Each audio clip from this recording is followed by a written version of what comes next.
নীলা, এই নীলা, এই নাস্তা তো ঠান্ডা হয়ে যাচ্ছে, তাড়াতাড়ি আয় না। এই যে আম্মু, রিভিশন দিতে হবে না। 5 মিনিট আম্মু, তুমি কি একটু রিভাইজও দিতে দিবা না? আয় তাড়াতাড়ি আয়। কি মেধাবী মেয়েরে আমার, সারা বছর বই খুলে একটু পড়তে দেখি না, আর পরীক্ষার আগে এখন তিনি রিভিশন দিচ্ছেন। 2 মিনিট আম্মু, আসছি। কি হয়েছে আম্মু?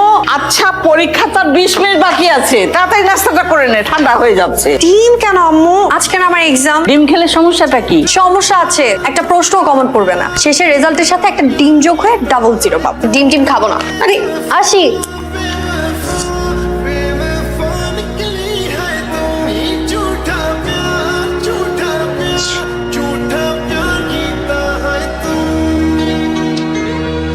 কে পরীক্ষা কেমন দিবি? বিন্দাস। এই যে বিন্দাস বলিস, জীবনে তো পড়তে দেখি না। আমার ট্যালেন্ট সম্পর্কে তোর কোনো আইডিয়া আছে? আমি যেসব কোশ্চেন ঠিক করে আনি সেটাই পরীক্ষায় আসে। এটা তোর যদি ট্যালেন্ট থাকতো তাহলে তো তুইও A+ পাইবি। দিন শেষে রেজাল্টই সব। আমি A+ আর তুই A-।